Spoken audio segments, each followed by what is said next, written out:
Bismillahirrahmanirrahim. Assalamualaikum warahmatullahi wabarakatuh. Alhamdulillahil qail fi kitabihil karim. Subhanaka la ilma lana illa ma 'allamtana innaka antal alimul hakim. Rabbana atina min ladunka rahmah wa hayyi' lana min amrina rasyada. Allahumma shalli ala sayyidina Muhammadin wa ala alihi wa ashabihi ajma'in. Amma ba'du. Baiklah, pada kesempatan kali ini saya akan menyampaikan hasil analisis dari jurnal yang telah diberikan oleh dosen pengampu yang berjudul Pendekatan dan Analisis dalam Penelitian Teks Tafsir. Banyak mahasiswa dan pengkaji ilmu literatur tafsir memiliki masalah yang rumit, baik akan maupun sedang melakukan penelitian ilmu tafsir Al-Quran. Selain itu, mahasiswa merasa kebingungan dalam menentukan pokok masalah atau objek yang diteliti.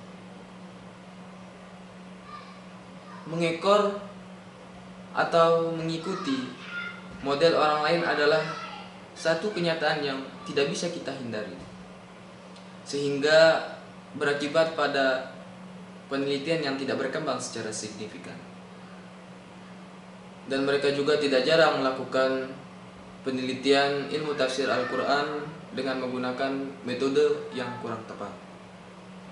Dan adapun pemetaan penelitian dalam melakukan studi Al-Quran dan tafsir, yakni yang pertama adalah penelitian yang menggunakan Al-Quran sebagai objek sentral atau sumber pokok dalam penelitian.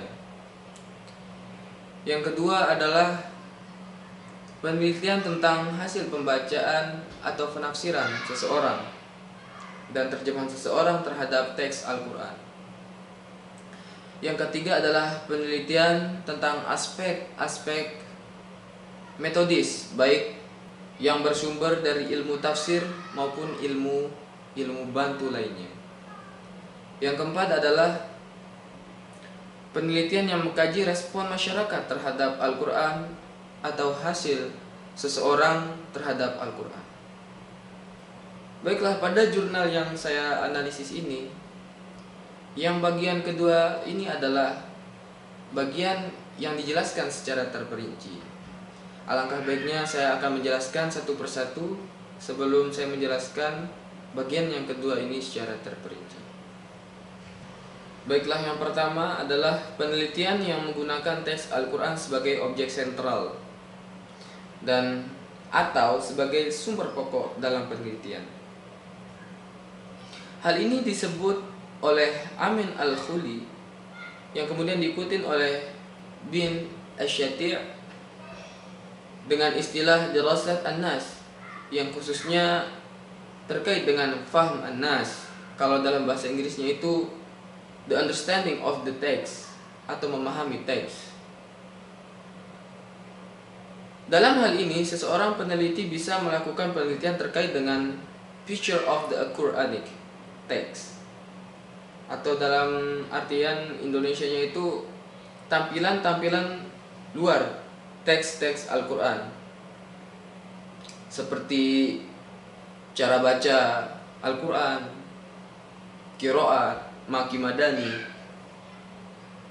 nazm, muka mutasyabih, dan lain sebagainya. Selain itu, peneliti juga bisa membahas tentang kandungan makna teks Al-Quran yang terkandung secara parsial atau bersifat parsial dan komprehensif dengan metode dan pendekatan tertentu. Yang dimaksud dengan penelitian makna teks Al-Quran yang bersifat parsial adalah penelitian terhadap makna satu ayat atau sekelompok ayat tertentu atau satu surah tertentu. Sebagai contoh, Syiram Samsudin yang mengkaji dan menginterpretasikan surah Al-Anbiya, Al-Baqarah, An-Nisa, dan surah-surah yang lain. Yang kedua adalah penelitian tentang hasil pembacaan atau penafsiran dan terjemahan seseorang terhadap teks Al-Quran. Inilah yang dimaksud dengan penelitian literatur tafsir yang oleh Norman Calder yang dimasukkan ke dalam literary genre. Berbeda dengan jenis penelitian yang pertama, yakni penelitian yang menggunakan objek yang bersifat sakral. Berbeda dengan penelitian yang kedua ini, menggunakan objek penelitian yang bersifat profan. Penelitian yang kedua ini mengkaji tentang human creation, yakni buatan manusia. Yakni di mana kalau buatan manusia ini bersifat profan, tidak bersifat sakral. Jadi aspek-aspek penelitian yang kedua ini adalah aspek-aspek yang akan dibahas secara terperinci dalam artikel ini atau dari jurnal ini. Baiklah, yang ketiga adalah penafsiran tentang aspek-aspek metodis, baik yang bersumber dari ulumul Quran atau tafsir Al-Quran maupun dari ilmu-ilmu bantu lain, baik konsepnya maupun implementasinya. Penelitian tentang asbabun nuzul, munasabat ayat termasuk dalam kategori ini. Demikian pula penelitian tentang teori-teori hermeneutik digolongkan ke dalam model penelitian ini secara tertentu. Sebagai contoh, Muhammad Abdul Saleh Abdul Halim, seorang profesor dalam bidang Islamic Studies di SOIS, University of London, dalam artikelnya The Role of the Context in Interpreting and Translating the Quran. Yani artikelnya itu menjelaskan secara baik pentingnya memperhatikan konteks tekstual. Kalau dalam bahasa Arabnya itu syaq an-nas, dan konteks historis dalam proses penafsiran dan penerjemahan terhadap teks Al-Quran. Baiklah, yang keempat adalah penelitian yang mengkaji respon atau resepsi masyarakat terhadap Al-Quran atau terhadap hasil penafsiran seseorang atas Al-Quran. Hakikatnya penelitian ini termasuk penelitian dalam disiplin ilmu sosial, antara lain sosiologi dan antropologi. Namun demikian, karena berkaitan erat dengan masalah Al-Quran, Neil Robinson dan F.M. Denny misalnya meneliti bagaimana teks Al-Quran itu dibaca, didengar, dihafal, dimusabaqahkan, ya seperti MTQ, dan dipraktekkan dalam kehidupan umat sehari-hari. Bisa dimasukkan dalam penelitian ini juga karya Paris Keblaoui, Ilmu Hafiz Al-Quran, yang membahas tentang tradisi menghafal Al-Quran dan metodenya serta tantangannya di masa digital ini dengan pendekatan multidisipliner. Seperti itu. Pada dasarnya penelitian ilmu tafsir Al-Quran yang merebak dan tersistematisasi di abad yang ke-20 ini berasal dari tradisi apresiasi dan kritik tafsir yang sudah muncul sejak zaman Nabi Muhammad. Bahkan siapapun yang menafsirkan Al-Quran tanpa ilmu, maka dia akan masuk neraka. Bisa dipahami sebagai kritik Nabi terhadap praktik penafsiran sembrono pada masa itu. Secara garis besar, pendekatan dalam penelitian literatur tafsir dapat dikelompokkan sebagai berikut. Yakni yang pertama adalah pendekatan kritik teks. Yang kedua adalah pendekatan interpretatif, yakni yang dibagi menjadi dua, yakni pendekatan historis pendekatan sastrawi. Pendekatan kritik teks yang dimaksud di sini adalah satu pendekatan dalam penelitian teks yang bertujuan untuk mengetahui otentisitas sebuah teks, atribusinya, dan bentuk aslinya, yang dalam hal ini adalah teks tafsir. Definisi ini dibuat berdasarkan pada definisi umum yang dikemukakan oleh Edward John Kenny. Yang dalam tulisan Edward John Kenny yang berarti dalam bahasa Inggris, kritik teks adalah kritik yang mengembalikan teks sedekat mungkin kepada bentuk aslinya. Seperti itu. Lebih lanjut, pendekatan ini berkaitan dengan permasalahan otentisitas teks, atribusi atau penyandaran teks kepada seseorang, dan evaluasi historis atas teks tertentu. Adapun langkah-langkah kritik tekstual ini adalah sebagai berikut. Yang pertama adalah seseorang melakukan recension atau resensi, yakni mengumpulkan teks-teks yang paling awal.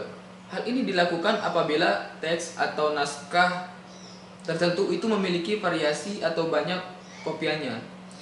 Yang selanjutnya adalah seseorang melakukan examination, pengujian, yakni melakukan kajian dan analisis terhadap variasi teks tersebut dengan tujuan untuk mengetahui mana yang lebih otentik dari sekian variasi tersebut. Yang ketiga adalah emendation atau perbaikan yang dilakukan dengan cara mengembalikan teks tertentu yang dipandang salah satu atau tidak otentik kepada bentuk yang otentik. Yang keempat adalah edition atau editing atau pengeditan kalau dalam bahasa Indonesianya itu,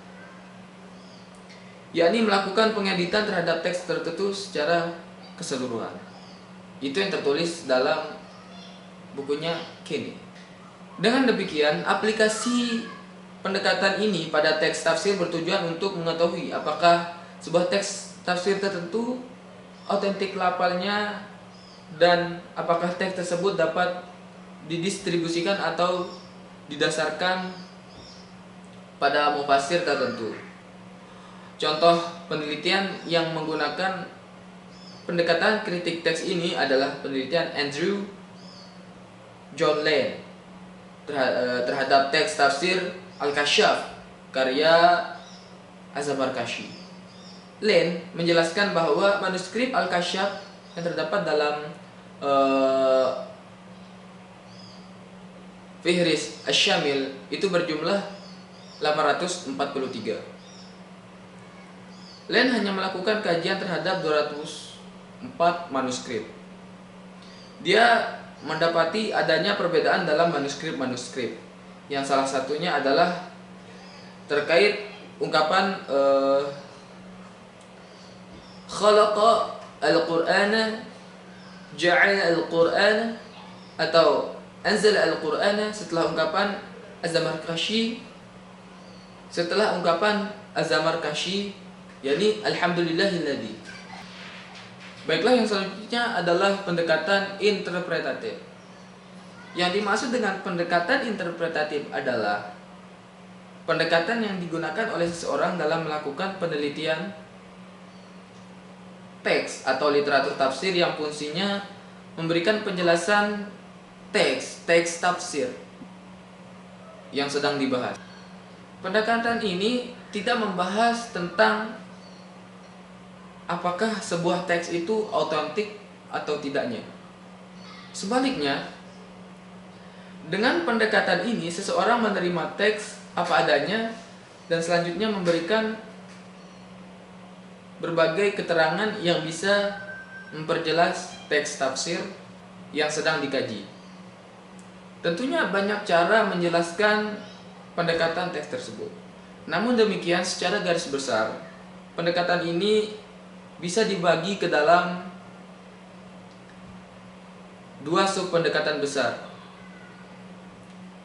yakni yang pertama adalah sub pendekatan historis dan yang kedua adalah sub pendekatan sastrawi.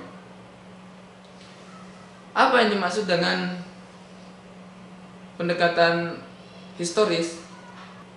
Sub pendekatan historis adalah sub pendekatan yang digunakan untuk menjelaskan aspek-aspek historis dari teks tafsir yang diteliti,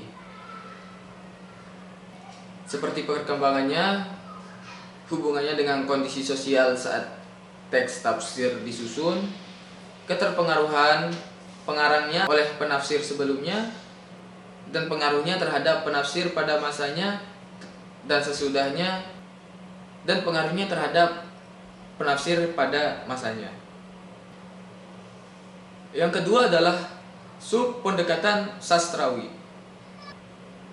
Jadi yang dimaksud pendekatan sastrawi di sini adalah sub pendekatan yang digunakan untuk memperoleh pengetahuan atau kandungan informasi dengan cara memahami simbol-simbol bahasa sebuah teks, baik simbol atau makna tersebut eksplisit maupun implisit. Untuk lebih sederhananya, kita bisa katakan bahwa sub pendekatan ini digunakan untuk mendiskusikan dan menganalisis pikiran atau produk penafsiran seseorang. Dalam hal menganalisis produk penafsiran seseorang bisa menggunakan sudut pandang yang beragam. Jadi, seorang peneliti itu bisa menganalisisnya dari sudut pandang filosofis, psikologis, sosiologis, dan politik. Jadi, mereka itu bebas menggunakan sudut pandang manapun dalam menganalisis hasil karya tafsir, atau bisa dikaji dari beberapa gabungan dari sudut pandang tersebut. Dan semua ini tergantung ke dalam pokok masalah yang ingin dijawab dalam penelitian ini. Agar hal ini bisa dipahami lebih jelas, penulis mengambil contoh-contoh seperti ini yang saya baca dalam jurnal ini dari Tariq Jafir yang melakukan penelitian tentang tafsir Fakhruddin Ar-Razi terhadap dua istilah penting dalam Al-Quran, yakni nafs dan ruh. Dalam pengantarnya artikel ini, Fakhruddin Ar-Razi on the soul and spirit, Jafir mengatakan sebagai berikut. Jadi yang bermaksud, ketertarikan saya adalah menunjukkan bahwa Ar-Razi memberikan suplemen atau tambahan keterangan terhadap praktik penafsiran tradisional atau leksikal dengan pemikiran atau pandangan teoretis, dan juga mendeskripsikan bagaimana dia memperluas skop atau jangkauan penafsiran kitab suci dengan memasukkan permasalahan-permasalahan yang diperdebatkan tentang soul, jiwa, yang berkembang di ilmu filsafat dan ilmu kalam dari abad ke-3 hingga abad ke-6. Dari kutipan-kutipan tersebut bisa dipahami bahwa Jafir menggunakan pendekatan interpretatif dengan sub pendekatan sastrawi yang ditopang oleh tinjauan filosofis dan kalam. Dia menjelaskan bahwa Ar-Razi menggunakan teori-teori filosofis dan kalam dalam memberikan penafsiran terhadap dua kata tersebut, yakni the soul and spirit. Selain itu juga menjelaskan bagaimana hubungan antara tafsir Ar-Razi dan perkembangan ilmu terkait dengan dua istilah tersebut selama 3 abad, dari abad ke-3 Hijriah, yakni 9 Masehi, sampai dengan abad ke-6 Hijriah atau abad ke-12 Masehi, sekitar tahun 1200-an. Terkait dengan yang terakhir ini, Jafir menggunakan sub pendekatan historis, jadi pendekatan secara sejarah. Baiklah, selanjutnya adalah macam-macam analisis dalam penelitian teks tafsir. Penentuan bentuk-bentuk analisis data tergantung pada pokok masalah, pendekatan, dan metode penelitian. Dalam hal ini yang harus diperhatikan adalah validitas dan rasionalitas sebuah analisis. Kedalaman analisis jelas sangat diharapkan. Kemampuan analisis peneliti ditentukan pula oleh kedalamannya dalam memahami berbagai jenis pendekatan dan teori. Berikut ini adalah beberapa jenis dan pendekatan analisis dalam penelitian ilmu literatur tafsir. Yang pertama adalah analisis deskriptif. Analisis deskriptif ialah pemaparan apa adanya terhadap apa yang dimaksud oleh suatu teks tafsir.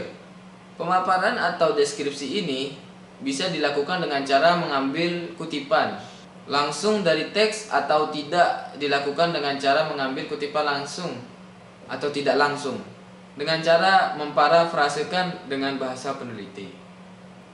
Kutipan-kutipan langsung sebaiknya diberi komentar oleh peneliti sehingga pembaca dapat mengerti poin-poin yang relevan dari teks tafsir yang sedang diteliti itu. Analisis deskriptif dengan parafrase merupakan cerminan dari pemahaman peneliti terhadap teks yang bersangkutan.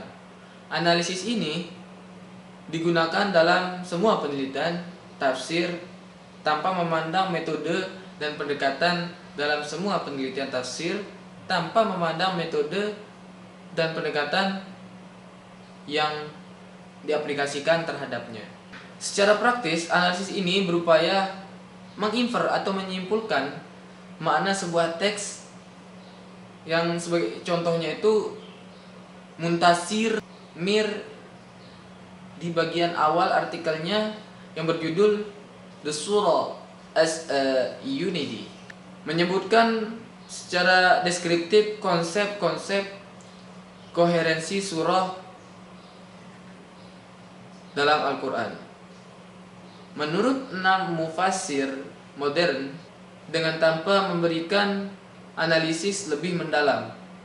Selanjutnya adalah analisis explanatory, yakni bisa dikatakan dengan analisis penjelas. Analisis explanatory adalah satu analisis yang berfungsi memberi penjelasan. Seperti namanya, yakni adalah analisis penjelas yang lebih mendalam penjelasannya itu daripada sekedar mendeskripsikan atau memaparkan kandungan atau makna teks tafsir. Terkait dengan bagaimana seorang peneliti melakukan analisis explanatory, hal itu tergantung pada pokok-pokok masalah penelitian. Dengan demikian, analisis explanatory terkait erat dengan pendekatan-pendekatan yang telah dipaparkan di atas. Analisis explanatory tentunya banyak variasinya, sebanyak ragam atau variasi sub pendekatan dan tinjauan atau perspektif yang ada. Namun untuk memudahkan para pembaca, penulis di sini di jurnal ini mengemukakan banyak sekali contoh ya yang akan saya sebutkan berikut ini ya. Ini diantaranya yang pertama adalah analisis komparatif.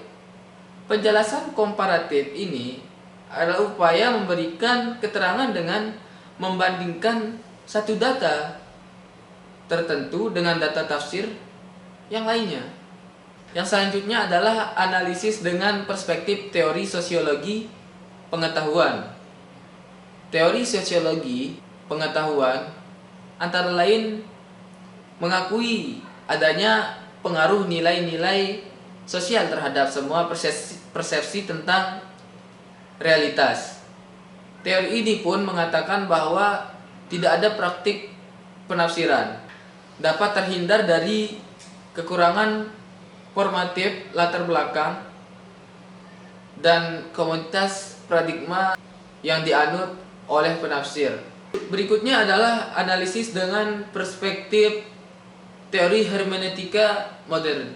Tidak jarang bahwa pembaca-pembaca Al-Quran kontemporer dalam beberapa segi terpengaruh atau paling sinkron oleh teori-teori penafsiran yang berkembang di barat. Baiklah, yang keempat adalah analisis dengan perspektif filosofis. Jafar menganalisis penafsiran Fakhruddin Ar-Razi terhadap kata nafs dan ruh. Dalam arti, peneliti ini menjelaskan sejauh mana Ar-Razi melibatkan dan mendiskusikan pandangan-pandangan para filosof dan ahli kalam dalam proses penafsiran terhadap kedua istilah tersebut. Yang selanjutnya adalah analisis dengan perspektif feminis.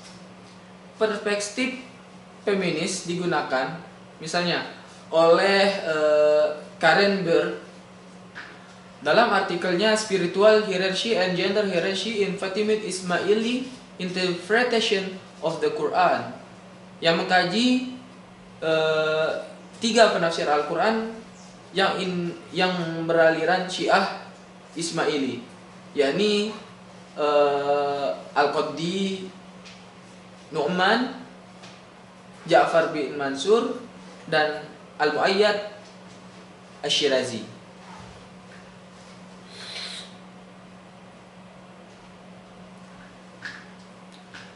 Dia mendeskripsikan penafsiran mereka terhadap ayat-ayat Al-Quran berkaitan dengan relasi antara laki-laki dan wanita, seperti ayat tentang kisah Nabi Adam dengan Hawa dan kisah Nabi Yusuf dengan Zulaikha. Selanjutnya adalah analisis kritis atau critical analysis. Analisis kritis ini ialah suatu analisis yang berisi kritikan terhadap penafsiran dan atau metodologi penafsiran seorang mufassir. Analisis ini menempati level tertinggi dalam sebuah penelitian literatur tafsir. Peneliti yang menggunakan analisis ini terlebih dahulu memahami maksud sebuah teks dan harus mempunyai perangkat metodologis untuk melakukan kritis. Analisis kritis ini ada kalanya berbentuk kritik internal dan ada kalanya bersifat kritik eksternal. Kritik internal ialah analisis kita terhadap satu teks tafsir dengan menggunakan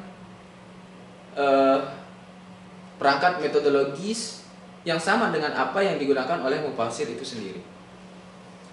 Adapun kritik eksternal itu ialah analisis yang menggunakan perangkat metodologis yang berbeda atau berdasarkan sudut pandang berbeda pula.